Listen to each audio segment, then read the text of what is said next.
We are getting down to the end of the match, though, Jay. It's tough picking up those 2 points in the third round. Albert, you want to get to work a little bit here. Not too much. Still time to get to it. Oh, beautiful skip-back kick. Yeah, see it again in slow motion. Boom, on the money. That's going to move a few pencils. Write it down. You know, and that's what happens a lot is Dong Lee kind of think that Albert King was looking for an opportunity to kind of set up and thinking a little bit too much about it, and Dong Lee just said, watch this. That's been a good fight so far. It's a good day for both. They don't have anything to be ashamed of. In fact, all these athletes that I've seen, they're the cream of the crop. Just to be here is an honor and a privilege, and it's a testament to their hard work and their ability. They're all heroes in their schools. These young players are down outside of the ring. You'd never know that they did Taekwondo. They competed at this level. They really represent our martial art and our sport well, and I think serve as excellent role models for our kids. Nice roundhouse kick by Albert King. They'll be writing that one down. Okay, we're back to the heavyweights here. We have a fight between Sean Burke from New York. Looks like the back of Herb Perez's head there is the coach of Sean Burke, and he's fighting the defending champion, Paris Armani. 1990. Okay. But he's also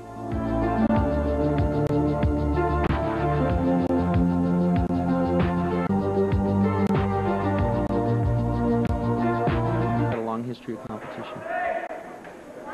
And okay, now we're moving on to our second day of competition. This is the Olympic team trials in our Finweight division between Juan Marino. This is a morning fight between Juan Marino and Hyun Lee.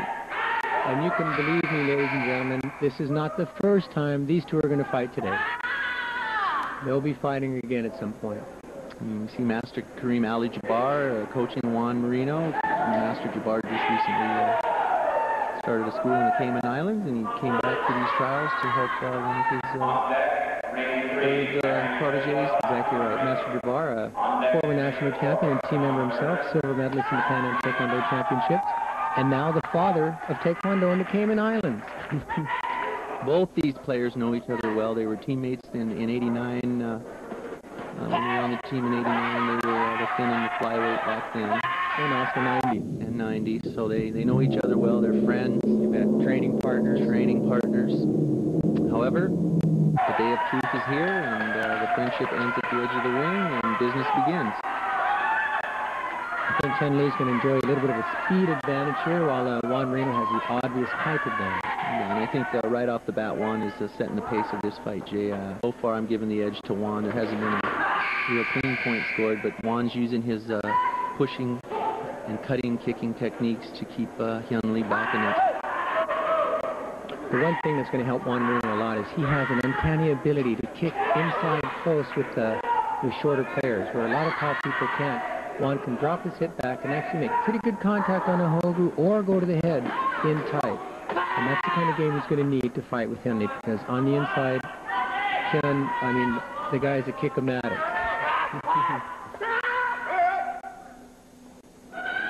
Well, this is one of the premier matchups. Just one. Both the two favorite in the division. I could watch these two fight every day. Lots of ability. Well, you have a little guy by the name of Wang Lee that's right in the thick of it. He'll give these guys all they can handle. Yeah, in a good division this year. Hyun Lee had a almost career-threatening injury back in 1990 in Puerto Rico. He broke his leg, actually snapped his tibia right in half, had an iron rod inserted. Went to rehab for 8 months and then came back the following year to try to make the team. There's a cut kick. Beautiful. Again, pushed it out again. That's nice body control by Juan Marino. Now, will that be a point? That's anything that makes contact with the trunk guard that causes a knockdown is a point. If that hit in the blue and caused trembling shock by the referee's interpretation, it'll be scored as a point. Well, we've got a 2-0 score for the Reds, so first meeting. But they'll fight some more. They'll fight some more. Media coverage and camera crews.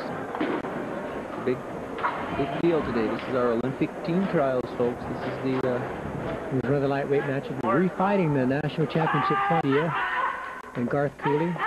Kevin picking up right where he left off from, trying to get inside, mixing up the punches, and following up with kicks, hoping to score points with the kicks.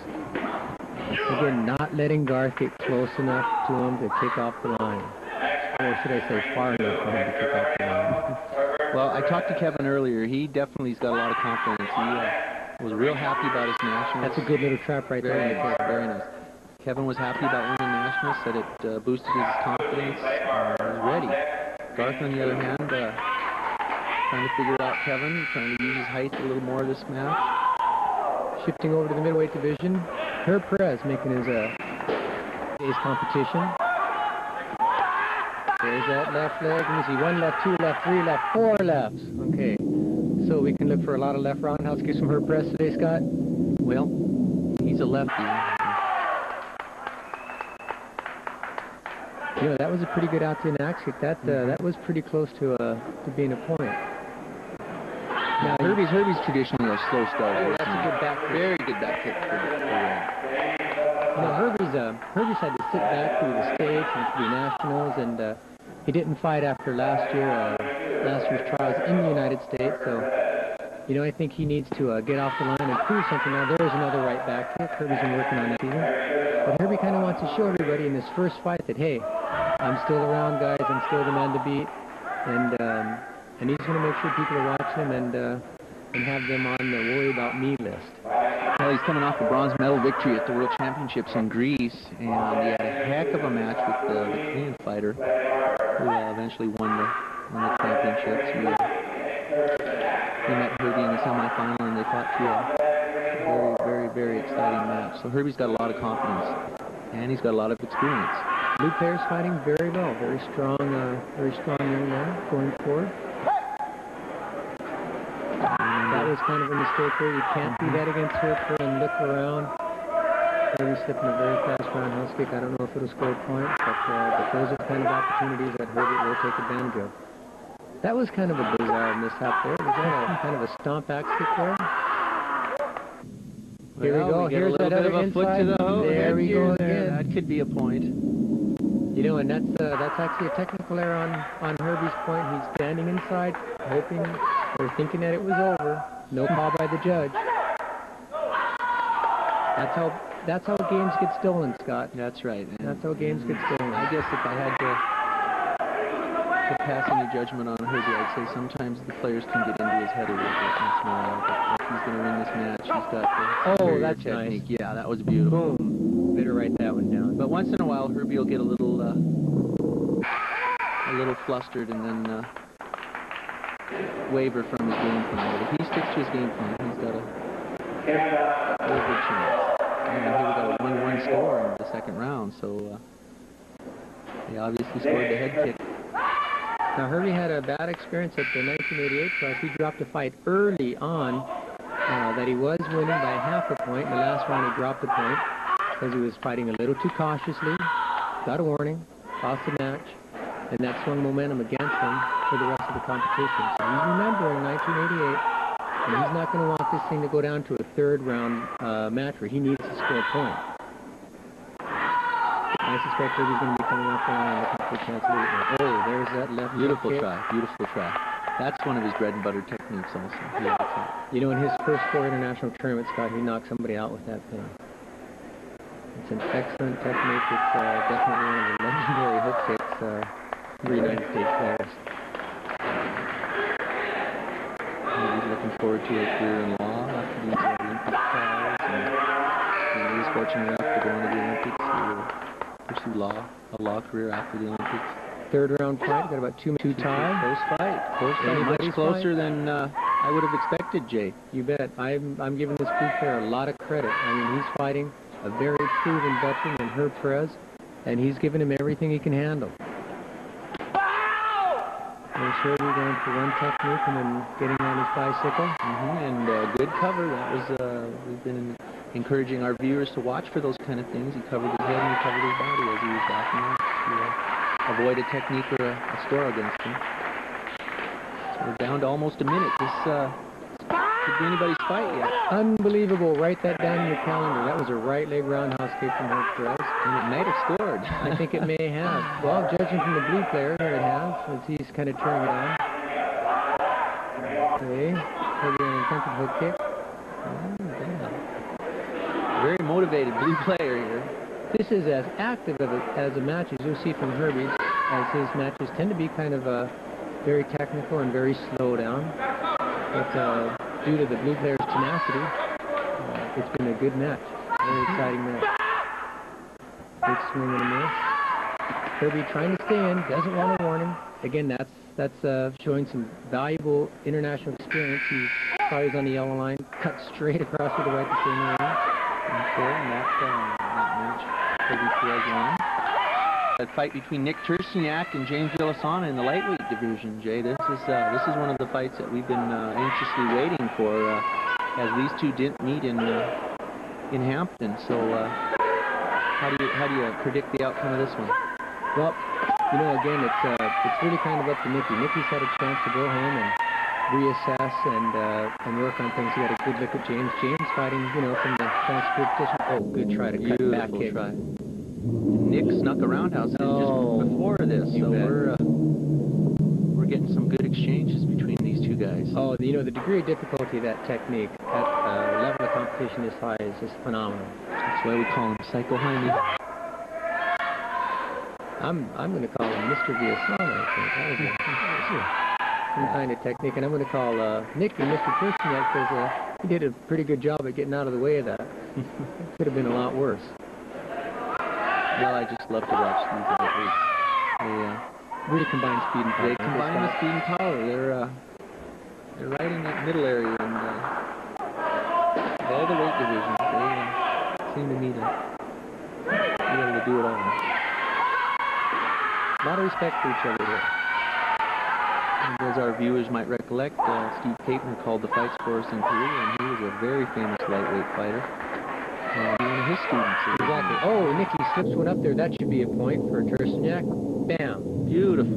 Write it down. That should move some number twos. So anyway, Mr. Capener is anxiously waiting to hear the results of these championships to see if his former student won or not, and we'll be able to tell him soon. There. And you can see that even before that, Nicky starting with the cut kick and then keeping his weight forward, following it up with the roundhouse kick. Very effective. Very effective because he was on James before James had a chance to get the double kick on over because Nicky stayed put. Roundhouse kick. Oh, James Villasana doubling the kick to the head.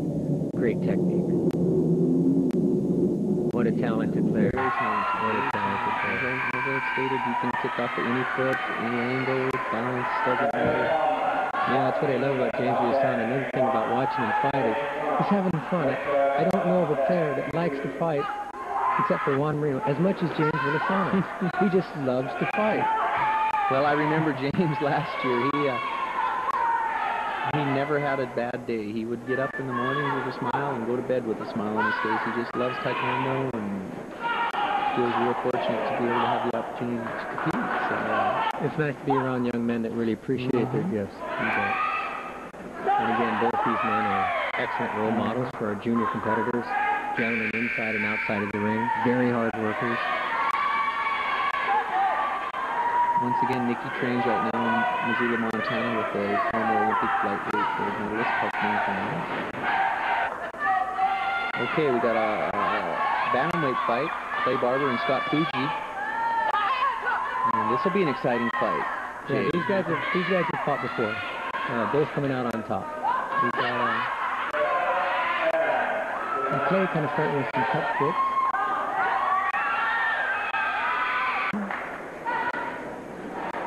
Their first fights of the day. Let's see how they feel. It doesn't look like they're going to wait very long to get started, though. He's got me up on his own. Clay, you know, is another player that a lot of the other players and coaches still really hasn't had a chance to live up to his potential yet. Realizes his potential. No, not yet. Not yet. But I think it's still out there. He's got phenomenal technique, very fast, very powerful, and creative. And he's another Texas stable of fighters. One of the stable of fighters out in Texas plays in this game. Interesting story. His father grew up in that environment. Great sense of humor. Another popular individual on the tour. I've been teammates with both these guys, and once again I'm impressed with just their general attitude. They're achievers. Clay Barber seems to be to have some kind of a psychological edge where he has confidence fighting against Scott Fuji. He doesn't have any problem at all attacking Scott. Now Clay had fought as a featherweight in the past, and he once again now is dropping weight and big berth. Enjoying a 1-point lead here in the second round.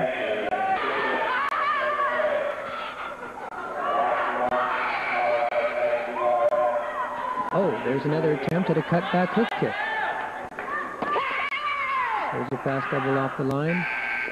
We're seeing a lot of very acrobatic techniques. There's, you know, the game of Taekwondo continues to change and improve and become more exciting.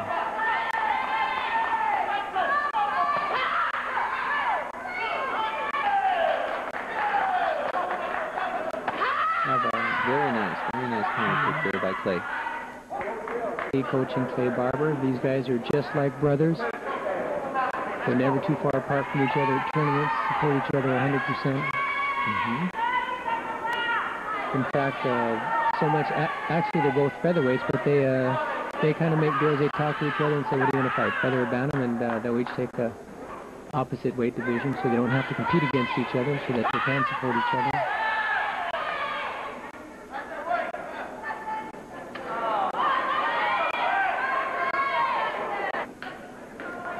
Okay, we're going to shift over to the men's lightweight division. This is Tim Connolly.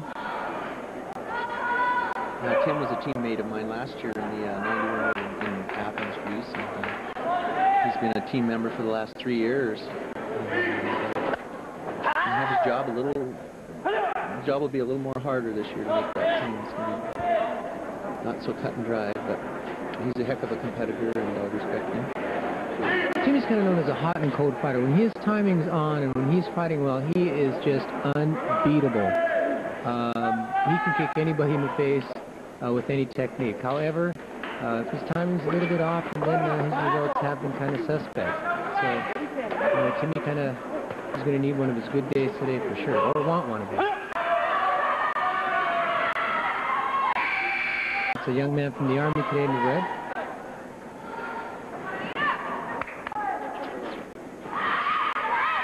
A little cautious, both players, a lot on the line. Olympic berth. Fighting roundhouse kick, just kind of checking them out.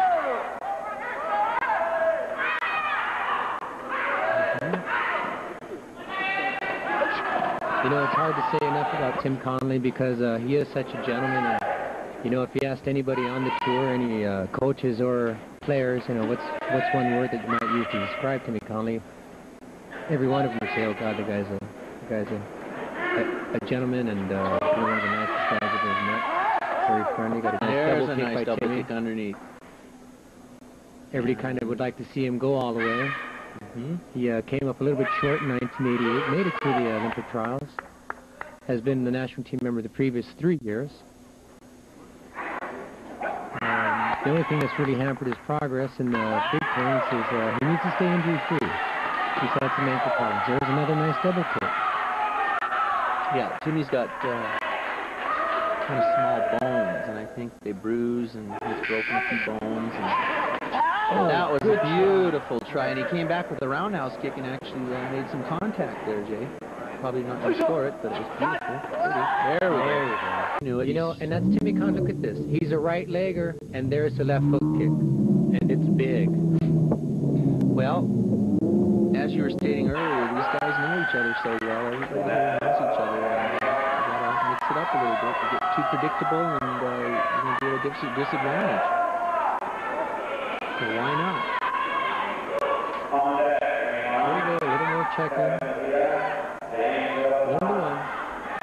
About halfway through in the second round.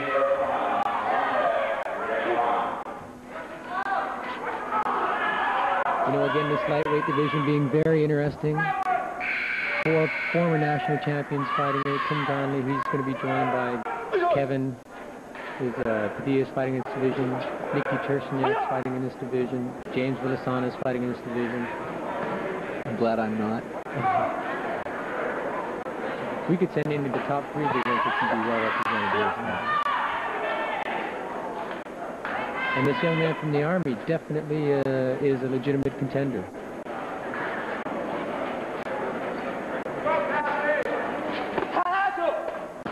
A little unorthodox, kind of throw some.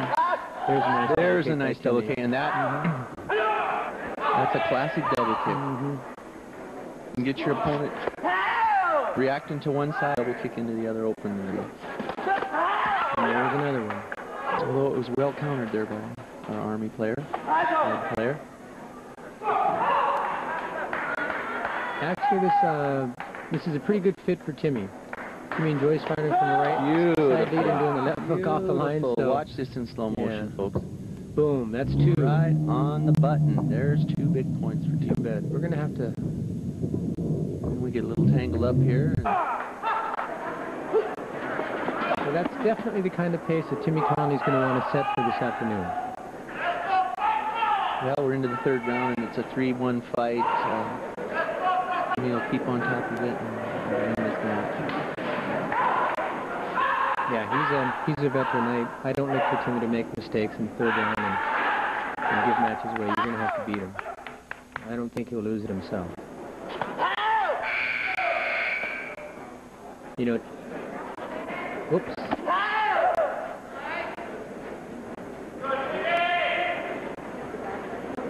One minute left. Good fight between these two. Still, again, you know, this is both of these players' first fight. They've got a lot more fighting today, and they could very well fight again. It's definitely a question of perseverance, definitely a question of endurance.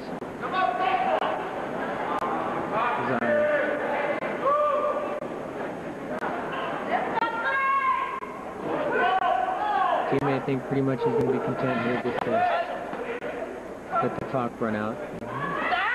Okay, we're back to the featherweight division. We've got a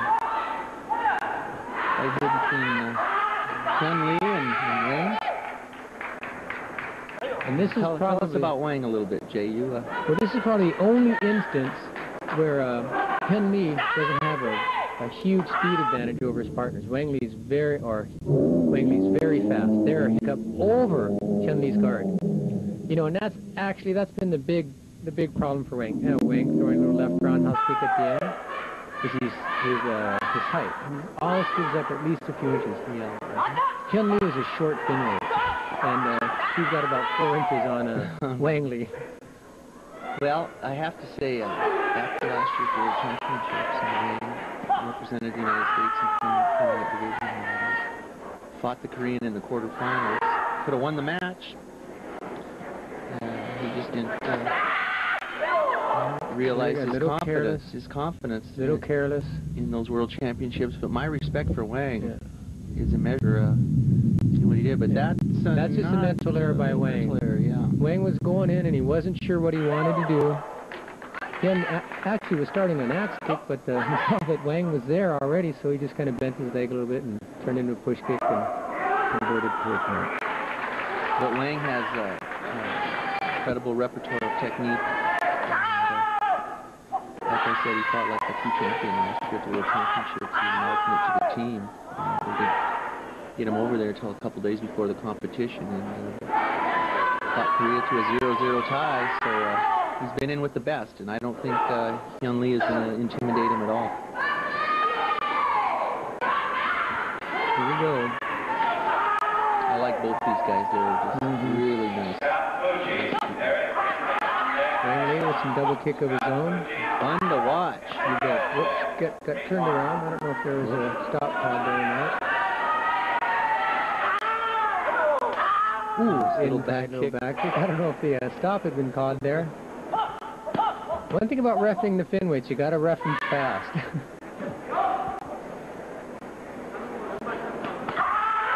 Good back kick by Hunley. Hunley's fighting very well today. Well, he lost to Kwon, and he knows he has to win.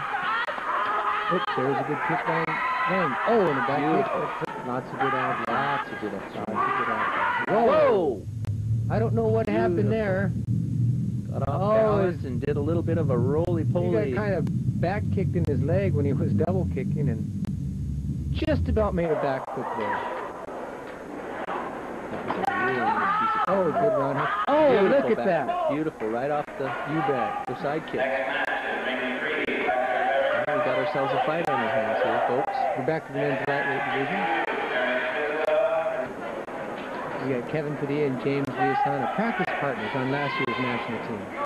Featherweight and lightweight, and not anymore though. How is it fighting a friend like that? You know so well, you go through trials, tribulations, blood, sweat, and tears, and then here you are the next year, you got to fight him to make the spot on the team. Well, for these two guys, it's very difficult because they've both got huge hearts. They're very generous and really care deeply for their teammates, and they're both family people, very close to their families. A couple under kicks by James there, and tried a hook kick but missed. But, I think the bottom line is the unique opportunity of representing the country in the Olympic Games. It's going to be enough to fuel the best effort from each of these guys, and they're going to put those personal feelings aside for about 11 minutes to go ahead and kick out. They are. Kevin's problem is going to be he's going to not quite have as much power as James. He's a featherweight, he's a natural featherweight, and James is right at the top of welterweight. And James probably shares as much speed as Kevin has, but with a little bit of a power advantage and height advantage. Well, I remember last year James was having a hard time staying at the welterweight weight, and so it was real easy for him to get down into this lightweight division, which I might even consider it a natural weight for him almost. Absolutely. Good weight division for him. Good exchanges in this fight. Both are trying another player up and get a big point on the Hoagley. Kevin seems to sense that he's not going to be able to win this one by being too cagey, and he's not going to win it by letting James attack. He's got to be careful. Yeah, he's got to be careful. That James has got that hook kick. He just sneaks up there and seems to be magnetized to the head. He loops it out wide. He has the ability to loop it out wide, still generate enough speed. It just kind of comes out of nowhere. I think most people that get hit with these hook kicks have no idea that they're getting hit. I'm surprised to see Kevin backing up as much as he is. He knows that that's James' forte once he gets his opponent backing up. So. Okay, we're back over. We've got Mickey Kirsteniak and Tim Conley. This will be an interesting match. They're both in the hunt. Earlier, however, Mickey is a hungry player.